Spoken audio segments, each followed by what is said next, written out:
Hello दोस्तों, स्वागत है आपका BHU कैंपस में। इस वीडियो में हम 2019 में जो सोशल और आर्ट के प्रश्न पत्र में पूछे गए हिंदी के जो 30 क्वेश्चन हैं उनके बारे में हम आपको बताने वाले हैं।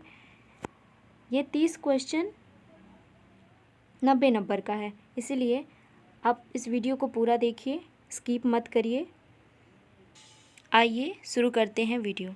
इसका पहला प्रश्न है, पृथ्वीराज रासो किसकी रचना है? इसका सही आंसर है चंदवरदाई। जगनी की जो सबसे प्रसिद्ध रचना है वो परमाल रासो है। नरपति नाल की सबसे प्रसिद्ध रचना वीसलदेव रासो है। और पृथ्वीराज सिर्फ कन्फ्यूजन के लिए दिया हुआ है इसमें, ठीक है। नेक्स्ट क्वेश्चन है, पद्मावत के रचयिता कौन है? सब लोग जानते हैं कि पद्मावत के रचयिता मलिक मोहम्मद जायसी है, तो इसका दूसरा ऑप्शन सही है। जो कुतुबन है उनकी सबसे प्रसिद्ध पुस्तक है मृगावती। नूर मोहम्मद की सबसे प्रसिद्ध पुस्तक इंद्रावती है और मंझन की मधुमालती। नेक्स्ट क्वेश्चन, हिंदी साहित्य का स्वर्ण युग किसे कहा जाता है? तो इसका सही आंसर है भक्ति काल को। इसके साथ साथ हम आपको बता दें कि रीतिकाल की जो अवधि है वो 1650 से 1850 है। भक्ति काल की जो अवधि है वो 1325 से 1650 है। आदिकाल की जो अवधि है 1000 ईस्वी से 1325 ईस्वी तक। आधुनिक काल की जो अवधि है वो 1850 से लेके आज तक है। रामचंद्रिका के रचनाकार हैं, इसमें ऑप्शन में इसका सही ऑप्शन है केशवदास। इसके अलावा इनकी दो और प्रसिद्ध जो पुस्तकें हैं, जो रचना है इनकी, वो रसिक प्रिया और कवि प्रिया है। तुलसीदास की 12 प्रामाणिक रचनाएं मानी जाती हैं, जिनमें कृष्ण गीतावली, दोहावली, वैरवे रामायण, विनय पत्रिका और रामचरितमानस प्रसिद्ध हैं। इसमें देखने वाली ये बात है कि कृष्ण गीतावली को लोग समझ लेते हैं कि सूरदास की रचना है, पर ये तुलसीदास की ही रचना है। विद्यापति की जो प्रसिद्ध पुस्तक है वो विद्यापति पदावली है। नाभादास की प्रसिद्ध पुस्तक है वो अष्टयाम और भक्तमाल, दो प्रसिद्ध रचनाएं हैं नाभादास की। आगे चलते हैं। अगला क्वेश्चन है, विनय पत्रिका किसकी रचना है? इसका सही ऑप्शन है तुलसीदास, क्योंकि सूरदास की 3 प्रामाणिक रचनाएं हैं, सूरसागर, सूरसरावली और साहित्य लहरी। तुलसीदास की 12 प्रामाणिक रचनाएं हैं, जैसा कि पिछले क्वेश्चन में मैंने बताया। बिहारी की सिर्फ एक ही रचना है और वो है बिहारी सतसई। और चिंतामणि ये रामचंद्र शुक्ल का निबंध है, ये भी बहुत इंपॉर्टेंट है, इससे बहुत सारे क्वेश्चन आते हैं। नेक्स्ट क्वेश्चन, बीजक के रचनाकार कौन है? इसका सही आंसर है कबीरदास। सब लोग जानते हैं, जैसा आप सब लोग जानते हैं कबीरदास पढ़े लिखे नहीं थे, वो जो दोहे गाते थे उनका संकलन उनके शिष्यों ने किया। बीजक को 3 भागों में विभाजित किया गया है, साखी, सबद और रमैनी। अगला क्वेश्चन है, इनमें से कौन अष्टछाप के कवि नहीं हैं? यहाँ पर ये ध्यान देने वाली बात है कि यहाँ पे पूछा है कि अष्टछाप के कवि नहीं हैं, तो आप पहले नहीं को अंडरलाइन करिए जब भी पेपर सॉल्व करते हैं। उसके बाद आपको अष्टछाप के बारे में बता दें, अष्टछाप की स्थापना 1565 ईस्वी में हुई थी। श्री वल्लभाचार्य और उनके पुत्र विट्ठलनाथ ने श्री कृष्ण के लीलाओं का गुणगान करने के लिए एक समूह का निर्माण किया था, जिसमें 8 लोग थे, इसीलिए इसका नाम अष्टछाप पड़ा है। 8 लोग में सूरदास, कुंभनदास, परमानंद दास, कृष्णदास, गोविंद स्वामी, नंददास, चित स्वामी और चतुर्भुज दास थे। तो इसका सही आंसर है रसखान, क्योंकि ये भी कृष्ण भक्ति से ही रिलेटेड हैं, पर अष्टछाप के कवियों में रसखान नहीं थे। आगे चलते हैं। हिंदी का सर्वप्रथम प्रकाशित पत्र माना जाता है, इसका सही आंसर है उदंत मार्तंड, क्योंकि ये 30 मई 1826 ईस्वी में कोलकाता से संपादित किया गया था। ये एक साप्ताहिक पत्रिका थी। दूसरी है नागरी प्रचारिणी पत्रिका। ये 1696 में श्याम सुंदर दास, रामचंद्र शुक्ल, रामचंद्र शर्मा और वेणी प्रसाद द्वारा संपादित की गई थी। तीसरी है सम्मेलन पत्रिका। ये 1913 में गिरजा कुमार घोष और राम नरेश त्रिपाठी द्वारा संपादित की गई थी। चौथी पत्रिका है हरिश्चंद्र चंद्रिका। जैसा कि नाम से ही पता है, भारतेंदु हरिश्चंद्र द्वारा ये संपादित की गई थी। इसके अतिरिक्त उन्होंने 2 पत्रिकाओं का और संपादन किया था, जिनका नाम है कवि वचन सुधा और बाल बोधिनी। आगे चलते हैं। अगला प्रश्न है जन्मेजय का नाग यज्ञ किसकी रचना है? ये बड़ी प्रसिद्ध रचना है। इसका सही आंसर है जयशंकर प्रसाद। इसके अतिरिक्त कामायनी जयशंकर प्रसाद की बहुत ही प्रसिद्ध रचना है। लक्ष्मी नारायण मिश्र की प्रसिद्ध रचनाओं में से गरुड़ ध्वज जो एक नाटक है, मोहन राकेश की प्रसिद्ध रचनाओं में से आखिरी चट्टान और लहरों के राजहंस आधे अधूरे, ये दोनों नाटक हैं। चिंतामणि किसकी कृति है? ये बहुत से प्रतियोगिताओं में पूछे जाने वाला सवाल है। चिंतामणि किसकी कृति है? इसका सही आंसर है रामचंद्र शुक्ल। ये रामचंद्र शुक्ल का ललित निबंध है। इनमें से कौन भक्तिकाल के कवि नहीं है? इसका सही आंसर है दीनदयाल गिरी। आगे चलते हैं। सरोज स्मृति के रचयिता हैं इसमें इसका सही ऑप्शन है सूर्यकांत त्रिपाठी निराला। सरोज उनकी पुत्री का नाम था जिनकी अकाल मृत्यु हो गई, उसी के स्मृति में इन्होंने सरोज स्मृति की रचना की है।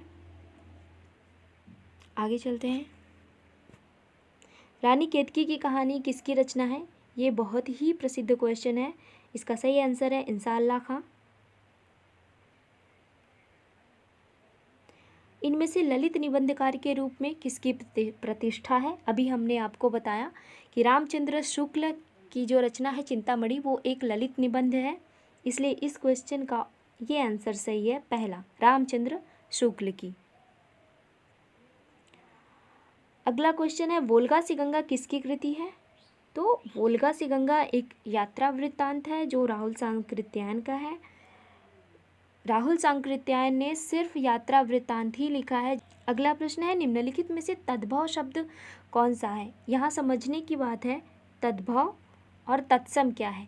जो संस्कृत से सीधे ले लिए गए हों शुद्ध रूप में उनको तत्सम कहते हैं, और जो हम लोग बोलचाल की भाषा में प्रयोग करते हैं उन्हें तद्भव कहते हैं।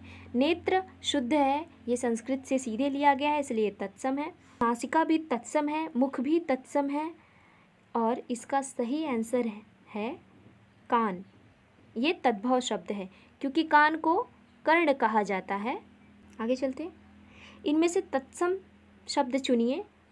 तो मैंने अभी आपको बताया जो संस्कृत से सीधे लिए जाते हैं, जो शुद्ध होते हैं, उनको तत्सम कहते हैं। यहाँ पे देखिए, इसमें से तत्सम चुनना है। दूध हम लोग बोलचाल की भाषा में यूज करते हैं, इसका सही होगा दुग्ध। दही तो इसका सही होगा दधी। ठीक है। जल, जल तो इसका सही आंसर है जल, क्योंकि जल बिल्कुल शुद्ध है। आग का होगा अग्नि। इस क्वेश्चन का सही आंसर है जल। आगे चलते हैं। इनमें से शिव का पर्यायवाची शब्द चुनिए। तो इसका सही आंसर है पहला, क्योंकि हरि, नारायण और वासुदेव ये तीनों विष्णु के पर्यायवाची शब्द हैं। नेक्स्ट क्वेश्चन, हर्ष का सही विलोमार्थक चुनिए। इसका सही आंसर है विषाद। जिसका इलाज संभव न हो उसके लिए उपयुक्त शब्द, इसका सही आंसर है असाध्य। आगे, टस से मस न होना का अर्थ है, ये एक मुहावरा है, इसका अर्थ क्या होगा? इसका सही आंसर है समझाने बुझाने पर असर न होना। ये हम लोग बोलचाल की भाषा में प्रयोग करते हैं। अगला क्वेश्चन है बुरी तरह हारना के लिए सही मुहावरा क्या है? इसके लिए सही है मुंह की खाना। आगे चलते हैं। किसी के प्रति किए गए उदारता पूर्ण व्यवहार के लिए उपयुक्त शब्द, तो इसका सही आंसर है अनुग्रह। नेक्स्ट, चौराहा में कौन सा समास है? तो इसमें द्विगु समास है, क्योंकि जिसका पहला पद संख्यावाची हो उसमें द्विगु समास होता है। बहुब्रीहि किसी तीसरे की विशेषता बताता है। अव्ययी भाव में पहला पद अव्यय होता है और कर्मधारय में विशेषण विशेष्य होता है। नेक्स्ट क्वेश्चन है, इनमें से किस शब्द में प्रत्यय का योग है? इसका सही आंसर है धनिक, क्योंकि धनिक में इक प्रत्यय है और सभी ऑप्शन में उपसर्ग लगा हुआ है। नेक्स्ट क्वेश्चन है, इनमें से किस शब्द में उपसर्ग का प्रयोग नहीं है? इसका सही आंसर है सुरेश, क्योंकि सुयोग, अत्यधिक और विदेश में उपसर्ग शब्दों का प्रयोग हुआ है। सुयोग में सु उपसर्ग है, अत्यधिक में अति उपसर्ग है, विदेश में वि उपसर्ग है। सुरेश का संधि विच्छेद आप करेंगे तो सुर धन ईश होगा। देवताओं के जो ईश्वर हैं, सुर का भी सार्थक अर्थ है और ईश का भी, इसलिए इसमें उपसर्ग का प्रयोग नहीं है।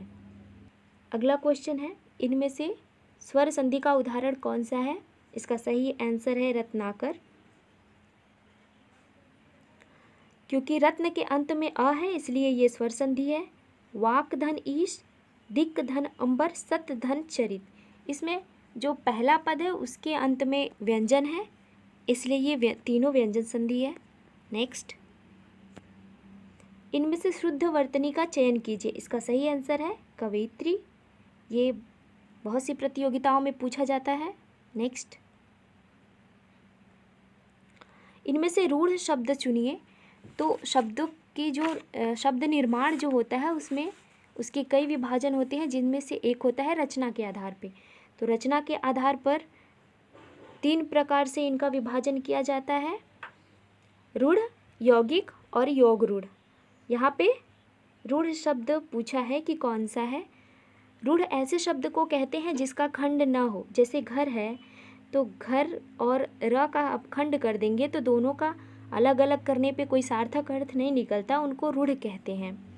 इसके बाद आता है यौगिक, जैसे कि 2 शब्द होते हैं उनसे मिलके यौगिक बनता है, जैसे राज, पुत्र, दोनों का सार्थक अर्थ है, जिनमें संधि की जाती है वो यौगिक शब्द होते हैं, आप ऐसा कह सकते हैं। और तीसरा है योग रूढ़।